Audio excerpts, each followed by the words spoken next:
અમારી હિન્દી કેવી હોય તમને ધનુર ઉપડે એવી.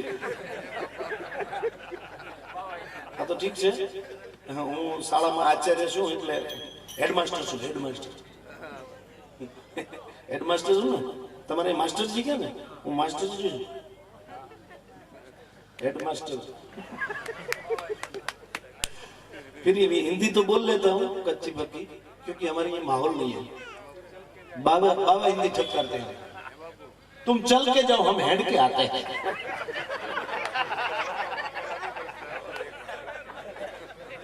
क्यों क्यों ऐसे बाबा हिंदी क्यों बोली जाती पता है आपको? एक उसका एक उदाहरण देता हूँ. उदाहरण, एक साल बारिश नहीं हुई. सुनो, बारिश नहीं हो ना, तो जो उनका खेती का मालिक था ना, उसने सोचा कि बारिश नहीं हुई क्या करेंगे. तो उसने बोला कि बाबा होने में मजा रहता है. तो उसने बैग ले लिया, बाबा हो गया. तो उनका जो भाग बांधने वाला था, यानी आप बोलते हो साथी, वो भी उसने भी सोचा मैं क्या करूंगा, आपका खेत छोड़ के आप बाबा हो जाओ, हम भी आपके साथ चेला हो जाएंगे. बाबा और चेला साथ में निकला. तो और साथ में निकला तो गांव में तो चलता नहीं है. कोई बाबा इसे गांव में से निकले तो कोई आप तो कुछ बोलेंगे ये तो फलाना है, फलाना ढिकना है. उनको तो मान नहीं मिलता. 2 3 4 गांव छोड़ के आगे चला गया, सिर्फ सांचौर तक चला गया. सांचौर तक भी नहीं चलेगा, पाली चला गया. बालोतरा वाला फलोदी हाईवे ले लिया. रामदेवरा पहुंचे तब गांव वालों ने सोचा कि हमारे गांव में बाबा जी आए हैं, बाप जी आए हैं, बाप जी आए. तो उनका सम्मान किया, सामैया किया, सम्मान किया, आदर करके मंदिर ले गए. मंदिर ले गए, मंदिर पूरी रात भजन किया, पूरी रात भजन चलाया. 12 बजे तक भजन चला, 1 बजे तक. तो 1 बजे तक गांव वाले अभी चले गए ना, ऐसे चले गए. गांव वाले चले गए, सरपंच बैठे थे. तो सरपंच ने बोला बाबूजी हाँ सुनाइए कि इस साल बारिश नहीं हुई. तो चेला बोला इसीलिए तो हम हुए हैं. फिर भी सरपंच ने सुना नहीं. सरपंच बोला कि अभी बाबा जी आपकी कृपा से जो बारिश हो जाए ना, तो जो हमारे खेत में फसल है वो बिगड़ती जा रही है, तो फसल कुछ अच्छी हो जाए.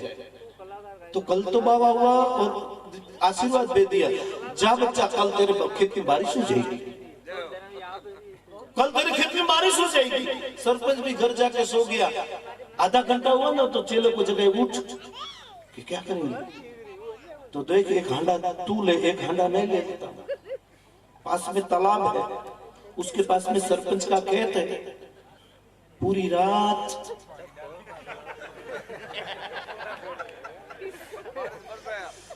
सुबह सरपंच जग कर देखा कि अभी खेत में जाके आता हूं, बापू ने आशीर्वाद दिया था, कुछ हुआ नहीं हुआ.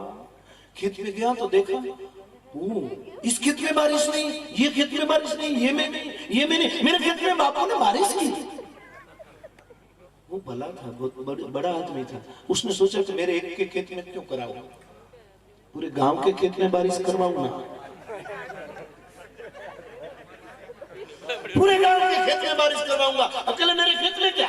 गांव वाले बोलेंगे कि ये सरपंच ने कुछ रिश्वत दे दी और अपने खेत में बारिश करवाई. नहीं, पूरे गांव के खेत में बारिश होनी चाहिए. तो गांव की गली गली में घूमने लगा और पूरे गांव को बोलने लगा बापू ने मेरे खेत में बारिश की, बापू ने मेरे खेत में बारिश की, बापू ने मेरे खेत में बारिश की.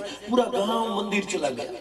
बापू मेरे खेत में बारिश हो जाए तो आधा माल आपका, बापू मेरे खेत में बारिश हो जाए आधी फसल आपकी, बापू मेरे खेत में बारिश हो गई भाभा की फसल आपकी. पूरे बदलते वो सब गए और बापू तो चक्कर सभी को आशीर्वाद देने लगे. जब बच्चा तेरे खेत में बारिश हो जाएगी, जब बच्चा तेरे खेत में बारिश हो जाएगी. तो पूरा गांव था, एकल दोकल थोड़ा था, 10-20 तो था नहीं, पूरा गांव था. बापू की आवाज बेच गई,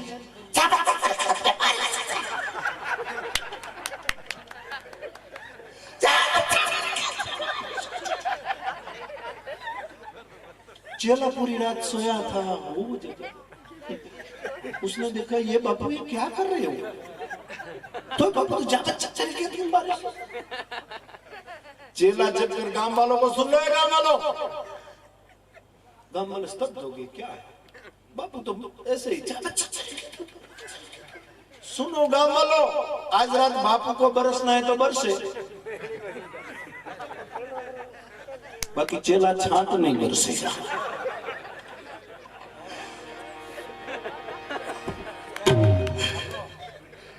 ऐसे कुछ महेश भाई कह रहे थे, ऐसी कोई बातें हैं ये हमारे गुजराती मजा से बधी અને અમારો આનંદ એ પાછો એ શબ્દ તમને મને मैं भी चारण हूँ, समझ लेता हूँ आपने क्या बोला है।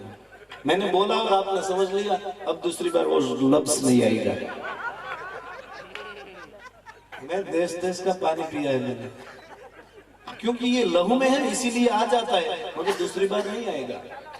मैं भी चारण हूँ, मुझे पता चलता है, क्योंकि कौन से लफ्ज की कौन सी अर्थ निकाली जाती है यहाँ। मैं एक बार ये धरनावा में प्रोग्राम में आया था, उसी रात मैंने प्रोग्राम किया धरनावा में, आधे घंटे में सब पब्लिक चली गई, आधे घंटे में सब पब्लिक चली गई। तो मैंने मुरारदान जी को पूछा, माँ कामाई की प्रतिष्ठा थी, मुरारदान जी मुझे ऐसे क्या हुआ कि आपने जो लफ्ज बोला उनका गलत अर्थ निकलता है। तब से मैं समझ गया, क्योंकि हमारे ये बार बार हमारे प्रोग्राम में ये लफ्ज हर सबसे ज्यादा ये लफ्ज आता है, इसीलिए रोक नहीं पाया, नहीं आएगा।